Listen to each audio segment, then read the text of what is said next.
হামলা কেন? হাইকোর্টের রায় থাকা সত্ত্বেও হামলা কেন? হাইকোর্টের রায় থাকা সত্ত্বেও হামলা কেন?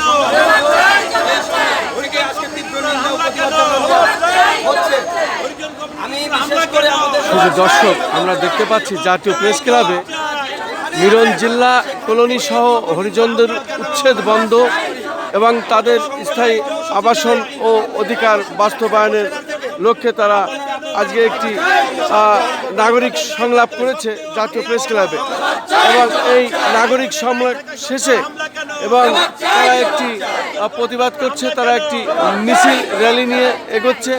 মূলত তারা এই নাগরিক সংলাপ হতে হতেই তাদের কাছে খবর এসেছে যে তাদের হরিজন পল্লী ভেঙে দেওয়া হচ্ছে এবং এরই প্রতিবাদে তারা এখানে এইভাবে তারা এগোচ্ছে। আমরা দেখতে পাচ্ছি জাতীয় প্রেস ক্লাবে তারা নাগরিক সংলাপ শেষে তারা প্রেস ক্লাবের মধ্য থেকেই তারা এখন একটি র্যালি নিয়ে তারা হরিজন পল্লীর দিকে এগোচ্ছে। আমরা দেখতে পাচ্ছি তারা এখন প্রত্যেকেই আসলে মর্মাহত, তারা কান্নায় ভেঙে পড়েছে যেহেতু তাদের বসত ভেঙে দেওয়া হচ্ছে, তাদের উপরে চলছে এখন স্টিম রুলার, তারা তারই প্রতিবাদে এখন যাচ্ছে আমরা দেখতে পাচ্ছি।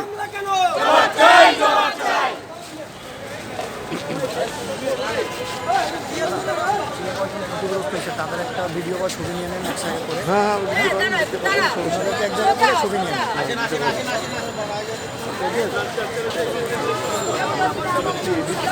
যদি পারেন একটু খেয়াল রাখেন, আমরা যেভাবে পারি আমাদের মতো আমরা কাজ করি না, সব ধরছে এখানে সব।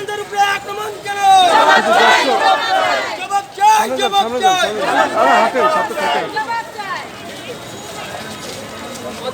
শুধু দর্শক, আমরা দেখতে পাচ্ছি জাতীয় প্রেস ক্লাবের মধ্যে থেকে তারা এখন হরিজন পল্লীর দিকে এগোচ্ছেন যেহেতু তারা একটি নাগরিক সংলাপ করলো এবং এই সংলাপ করতে করতে তাদের কাছে খবর আসলো যে সেখানে স্টিম রুলার চালানো হচ্ছে, তাদের বসত ভিটা ভাঙা হচ্ছে, তাই তারা এখানে কান্না জড়িত কণ্ঠে তারা আবার এগোচ্ছে। আমরা দেখতে পাচ্ছি তারা এখন ধীরে ধীরে এই একটি র্যালি নিয়ে সেদিকে এগোচ্ছে। এটা আসলে হৃদয় বিদারক, যেটা তাদের সংলাপ হতে হতে তার মধ্যে এই অবস্থানটা খবর পায় এবং তারা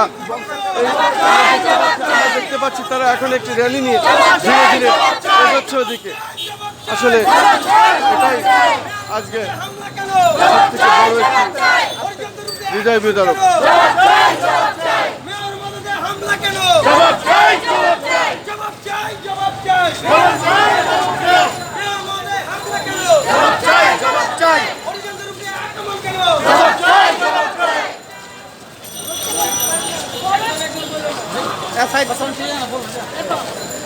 হরিজনদের উপরে হামলা কেন?